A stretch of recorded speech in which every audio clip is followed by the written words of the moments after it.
মহব্বত করে, আরামের ঘুম থেকে পৃথক করে কোরআনের মহব্বতে যদি হয়ে থাকেন খুশি, মুখে নিয়ে হাসি, উঁচু করে কাল্লা চিৎকার করে পড়তেছে আলহামদুলিল্লাহ। রব্বানা লাকাল হামদ হামদান কাসীরান তাইয়িবান মুবারাকান ফীহি। চিৎকার করে বলি আল্লাহু আকবার। আরো জোরে বলি আল্লাহু আকবার। এ দিনাজপুরে মুসলমান আল্লাহ আকবার বলতে কি কোনো ভয় আছে? কোনো টেনশন আছে? এই বাংলাদেশে আল্লাহ আকবার বলতেও ভয় ছিল, নারাই তাকবীর আল্লাহ আকবার স্লোগান দিতেও ভয় ছিল, যতদিন পর্যন্ত স্বৈরাচার হাসিনা বাংলাদেশে ছিল। আর একটু জোরে বলেন। এইরকম হাজার মানুষের দরকার নেই। 10 জন মানুষ যদি রাজপথে নেমে স্লোগান দিতেন, আল্লাহর নামে তাকবীর দিতেন, কিছুক্ষণ পরে পুলিশ এসে গোলাগুলি শুরু করত। আর এইরকম মাহফিল যদি করতে চাইতেন, ডিসি অফিস, এসপি অফিস, এলাকার থানা আর এলাকার ছুটকে ফাটকে তেল তেলা গোয়েন্দার নেতার বাড়ি ঘুরতে ঘুরতে অন্তত 6 জোড়া করে স্যান্ডেল ক্ষয় হতো। কতক্ষণ ঠিক কিনা? তারপরও দেখা গেছে এক নেতার নাম পোস্টারে দিলে আর এক নেতার মন খারাপ, আর এক নেতার নাম পোস্টারে দিলে আর এক নেতার মন খারাপ। ওদের নিজেদের মধ্যে কুকুরের মতো কামড়া কামড়ির কারণে এই বাংলাদেশে হাজারো কোরআনের মাহফিল বন্ধ হয়ে গেছে। আজকাল সমস্ত স্বৈরাচাররা চলে গেছেন। বাক স্বাধীনতা ফিরে পাওয়ার পরে আমরা খুশি না বেজার? চিৎকার করে বলতেছে আল্লাহু আকবার। আরো জোরে বলি আল্লাহু আকবার। এ দিনাজপুরের মুসলমান গভীর মনোযোগ। ওই স্বৈরাচার ভারত থেকে বাংলাদেশে এসেছিলেন ভারতের এজেন্ট হয়ে এই বাংলাদেশ থেকে ইসলাম এবং মুসলমানদেরকে শেষ করে দেওয়ার জন্য।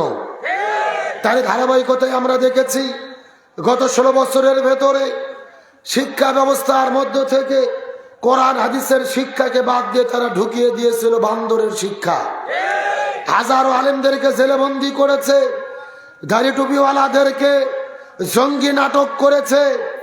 এমনকি যখন তাদের ক্ষমতার চেয়ে নড়বড়ে হয়ে গেল, ওই ভারতের ইশারায় তারা চিন্তা করে দেখেছিল এই বাংলাদেশে সবচাইতে শক্তিশালী ইসলামী দল হলেন বাংলাদেশ জামাত ইসলামী। 1 তারিখে তারা জামাত ইসলামীকে নিষিদ্ধ করলো, আর 5 তারিখে সিরে জুতো সিরে শাড়ি পরে মামু বাড়ি দিল্লি পালাতে বাধ্য হলো। এগুলো কার খেলা? আরো জোরে বলেন। এই জন্য আল্লাহর কোরআন বলেছেন ওয়া মাকারু ওয়া মাকারাল্লাহ ওয়াল্লাহু খায়রুল মাকিরিন। তারাও ষড়যন্ত্র করে, আল্লাহও কৌশল অবলম্বন করে। কার কৌশল বিজয় হয়? আর একটু জোরে বলতে হবে।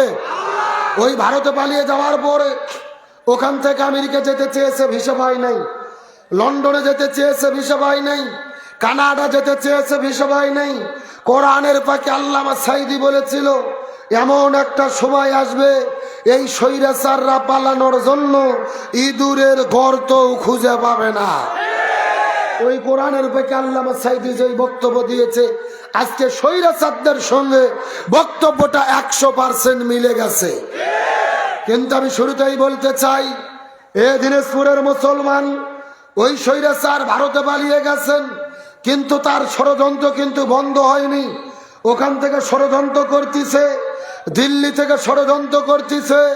এমনকি ভারতের নরেন্দ্র মোদী বাংলাদেশের সীমান্তের চতুর্দিকে তুর্কি ড্রোন গুলো নিয়ে এসে প্রস্তুতি গ্রহণ করতেছে, লক্ষ লক্ষ সৈন্য মোতায়েন করতেছে। সীমান্তের চতুর্দিকে উগ্র হিন্দু জঙ্গিগুলো, ইসকনের সদস্যগুলো হাঙ্গামা করতেছে, আমার দেশে ঢোকার চেষ্টা করতেছে। এই বাংলাদেশের ভেতরে নতুন করে একটা বিশৃঙ্খলা করে আমার দেশের ভেতরে একটা অস্থিতিশীল পরিবেশ ওই ভারতের দাদাবাবুরা করতে চাচ্ছে।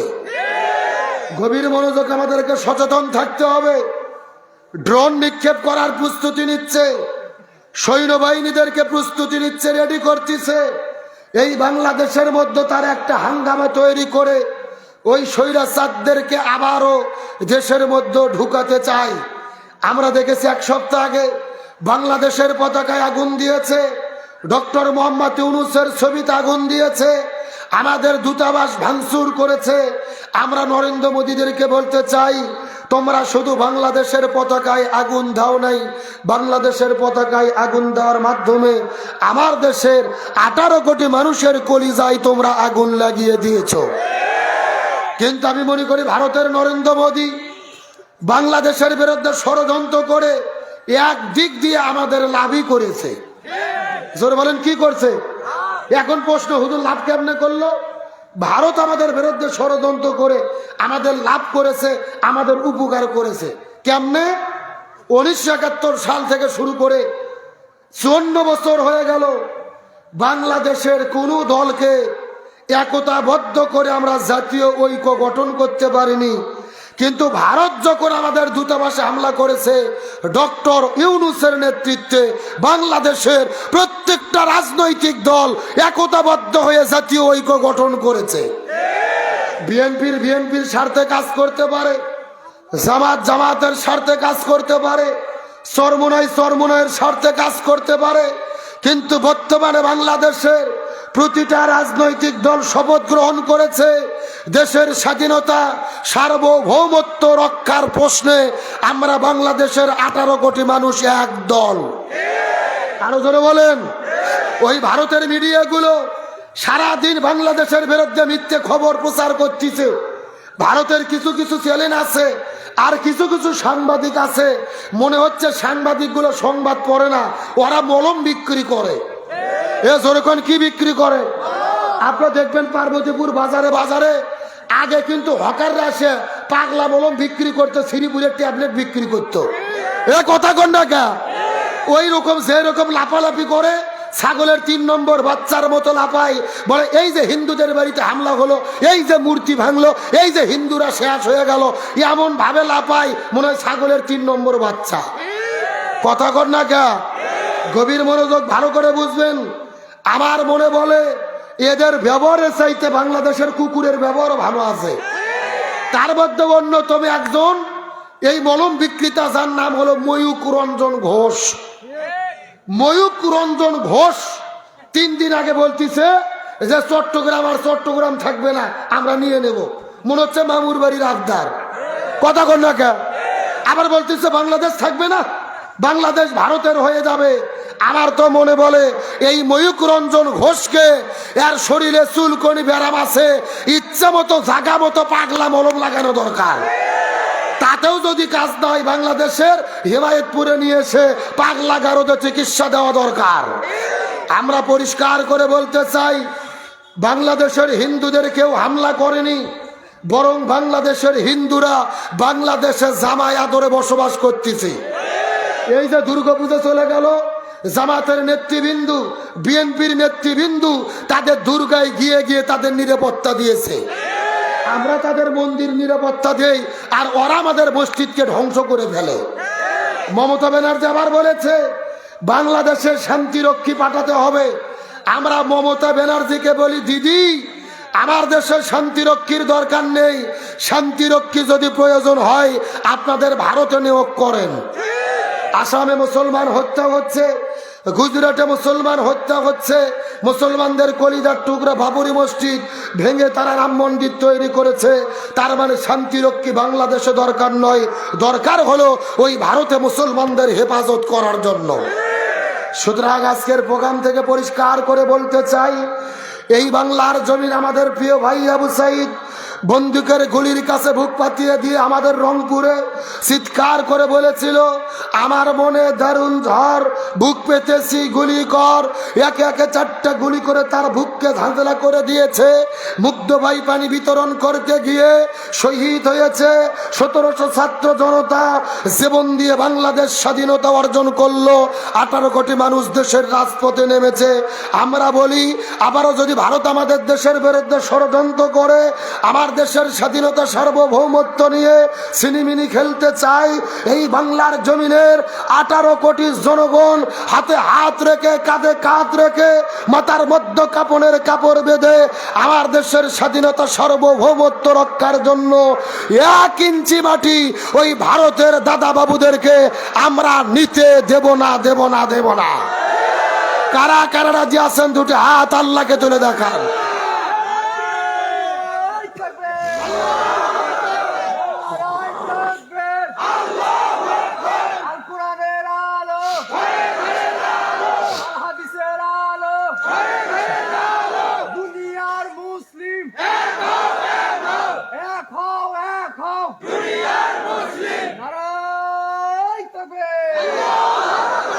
কষ্ট পাইলেন?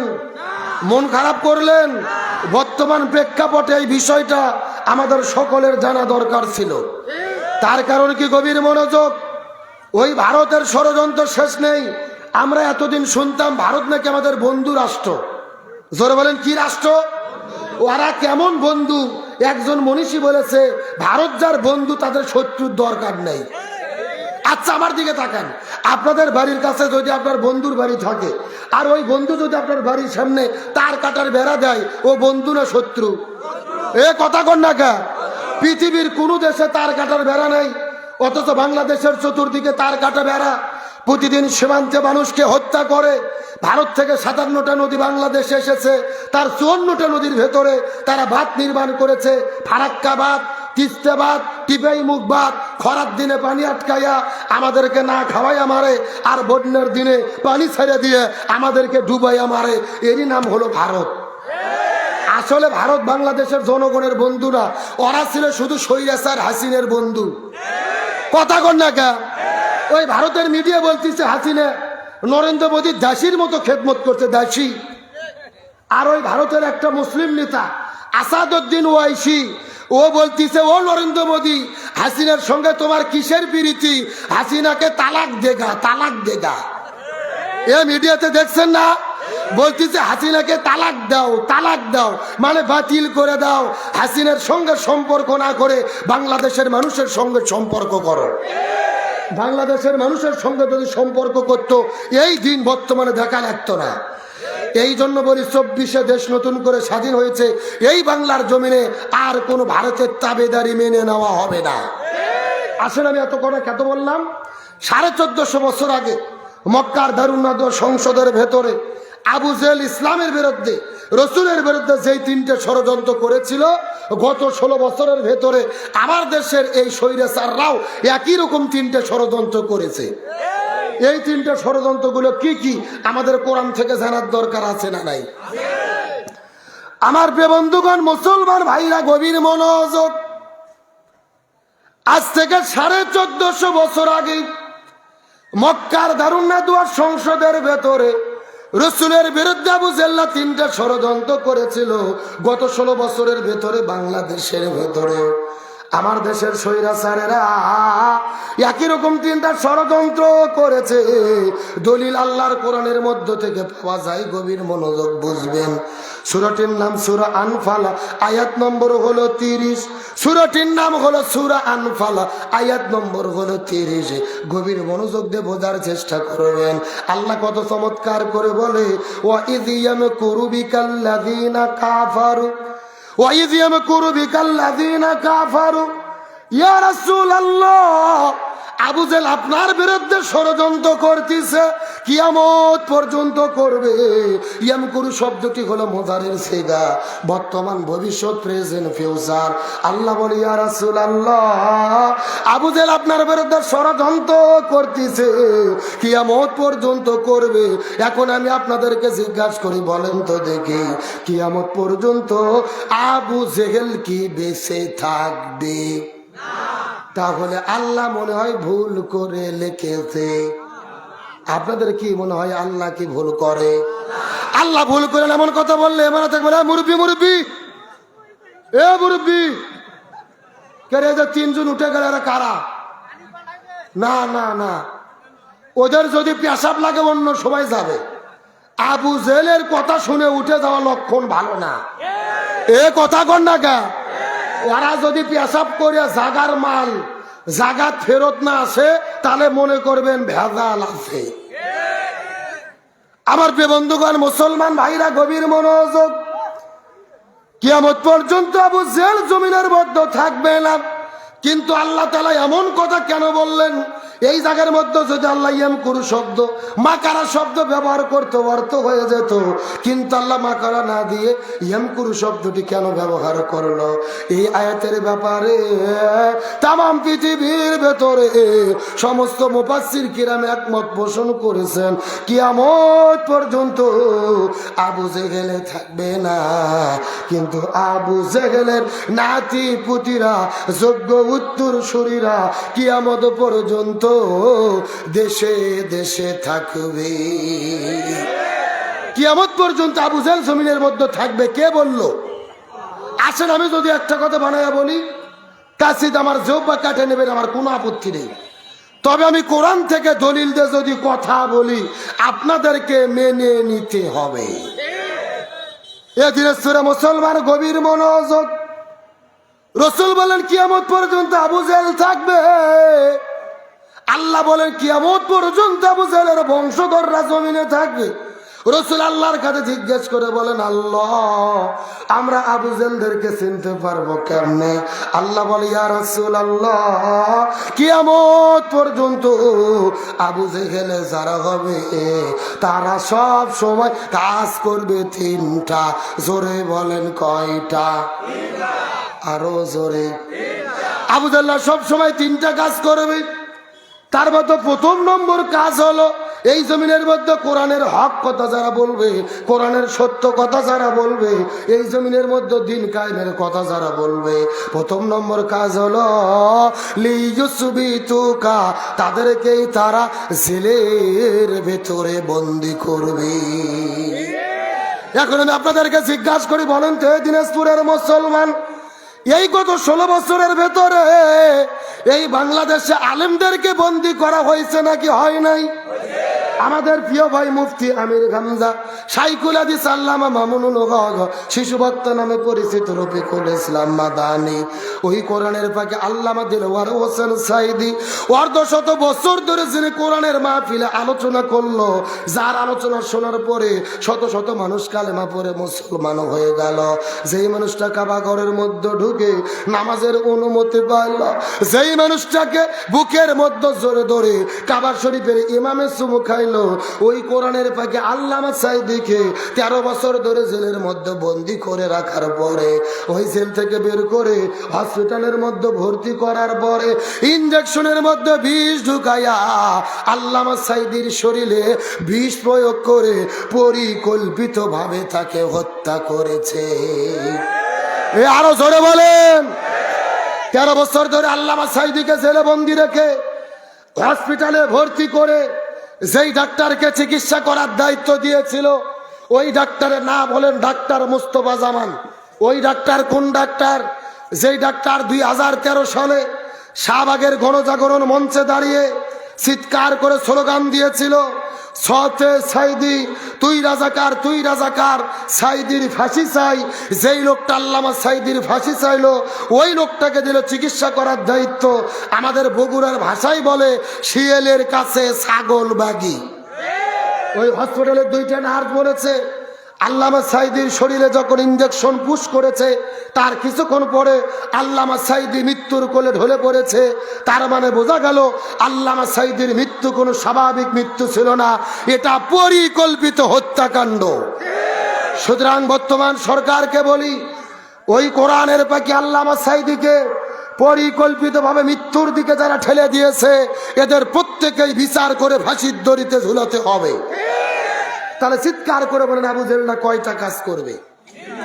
আরো জোরে বলেন। আমার প্রিয় বন্ধুগণ, মুসলমান ভাইরা গভীর মনোযোগ, কোনো দিকে তাকাতাকি নাই, বাপ দাদার কোনো কিচ্ছা কাহিনী বলার জন্য আসে নাই, সরাসরি কোরআন থেকে রিলে করে শোনাচ্ছি।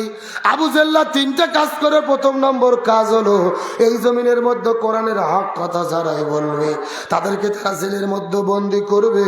2 নম্বর কাজ হলো আলেমদেরকে জেলে বন্দি করার পরে তাদেরকে যদি দিনের পথ থেকে ফিরানো না যায়, ইসলামের পথ থেকে ফিরানো না যায়, কোরআনের পথ থেকে ফিরানো না যায়, 2 নম্বর কাজ হলো লিয়াকতুলুকা, প্রয়োজনে তারা তাদেরকে হত্যা করে জমিন থেকে বিদায় করে দেবে।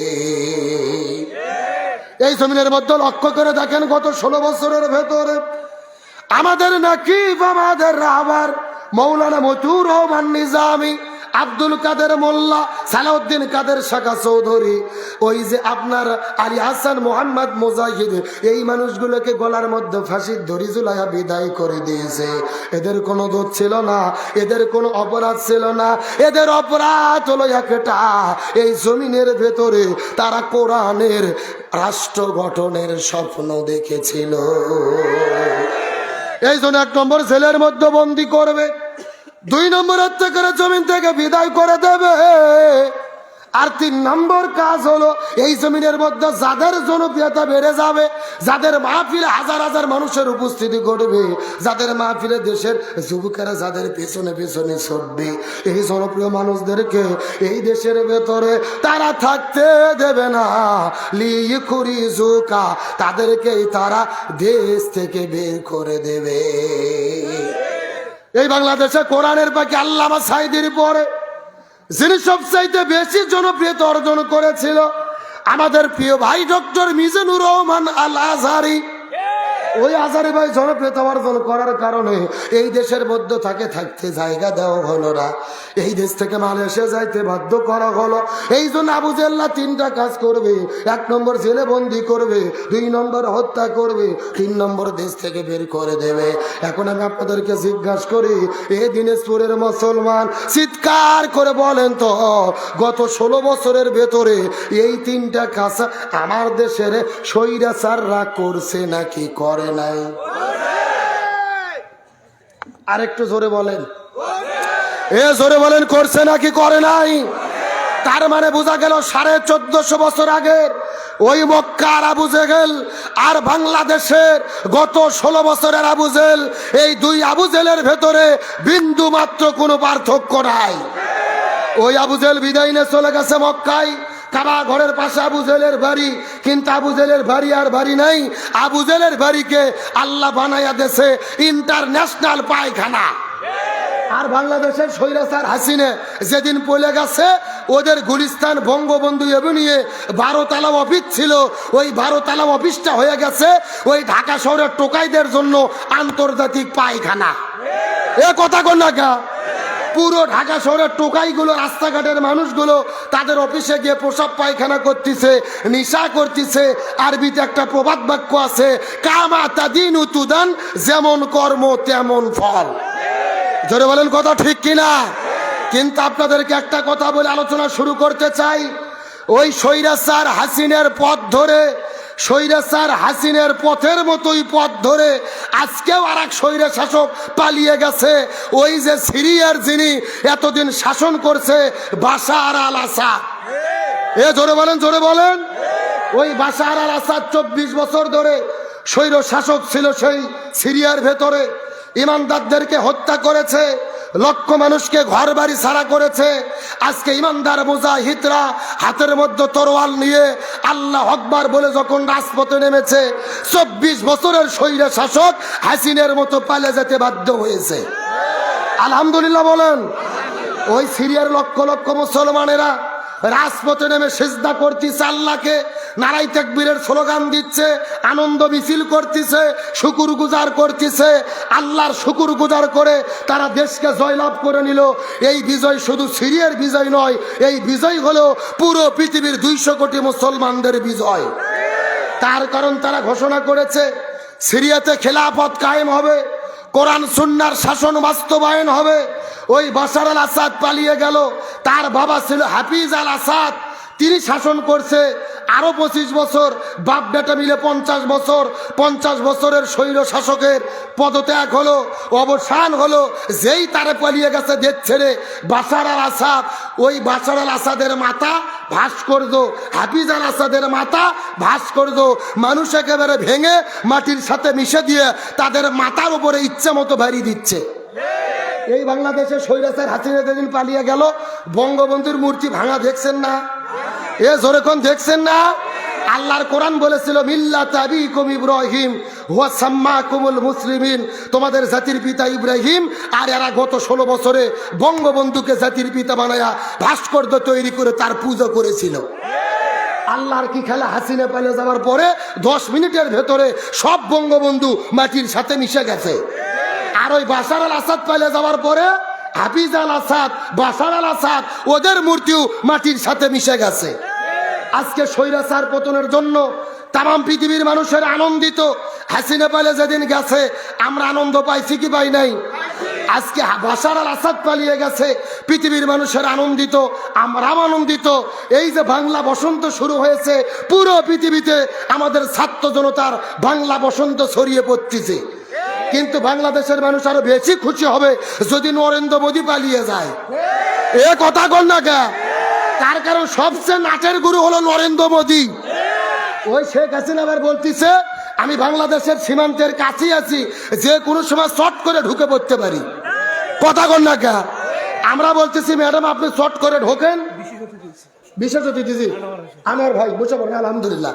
শোনেন, আমরা বলতেছি ম্যাডাম এটা তো আপনার বাবার দেশ, আপনি শর্ট করে ঢুকে পড়েন, আমরাও আপনাকে ফট করে আয়না ঘরে ঢুকে দেবো।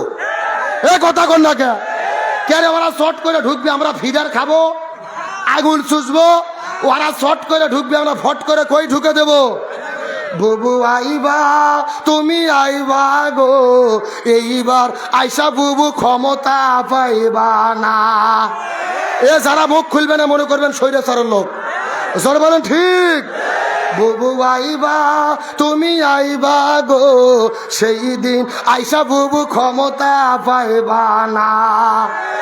খোঁজ নেই বুবু কাদের কাকার, অবস্থা খারাপ দরবেশে বাবার, হারুন আঙ্কেল এখন সামনে আসে না। নেতা কর্মী সব জেলের ভেতর, বুবু আছে ডরের উপর, কখন জানি আসে গ্রেফতারি পরোয়ানা। বুবু আইবা তুমি আইবা গো, এইবার আইসা বুবু ক্ষমতা পাইবা না। বয়স তোমার 80 বছর, ডাকছে বুবু তোমায় কবর, দাফন হবে কোথায় সেইটা ভাবলা না। বুবু আইবা তুমি আইবা গো, এইবার আইসা বুবু সিয়ার পাইবা না। এ কথা কোন?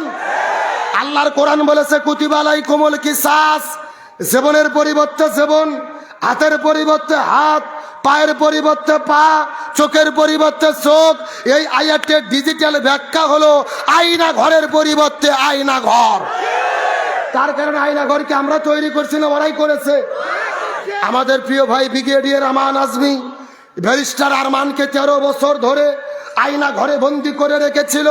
সূর্যের আলো দেখতে দেয়নি, বাইরের বাতাস দেখতে দেয়নি, এমনকি আজান যখন হতো কানের মধ্যে আজান শুনতে দিত না, গান বাজনা করত। সুতরাং ডক্টর ইউনূসের সরকারকে বলবো, স্বৈরাচার হাসিনার যত এমপি মন্ত্রী দোসর গ্রেপ্তার করা হয়েছে, জেলের মধ্যে বন্দি রেখে জামাই আদর করলে হবে না, বিচার চলাকালীন অবস্থায় এদেরকেও আয়না ঘরে বন্দি করে রাখতে হবে। তাহলে আয়না ঘরের কেমন ঠেলা, কেমন স্বাদ, কেমন মজা ওরা বুঝতে পারবে। আলোচনা কি চলবে? চলবে। শেষ পর্যন্ত থাকবেন তো ইনশাল্লাহ? দেখি থাকবেন না কারা কারা, একটু হাত তোলেন। এই হলো হুজুগে বাঙালি ভাই, যাই বলে আইরে তারই সাথে যাই রে, বোঝা শোনা নাই রে। এরকম হলে হবে না। সত্য সত্য শেষ পর্যন্ত থেকে আখিরে মোনাজাত করে কারা কারা যেতে চান টান টান করে দুটো হাত আল্লাহকে তুলে দেখান। লিল্লাহে তাকবীর। এ সাউন্ড হয়নি, হাত টান টান উঠান তো দেখি। এই ছেলে হাত উঠান।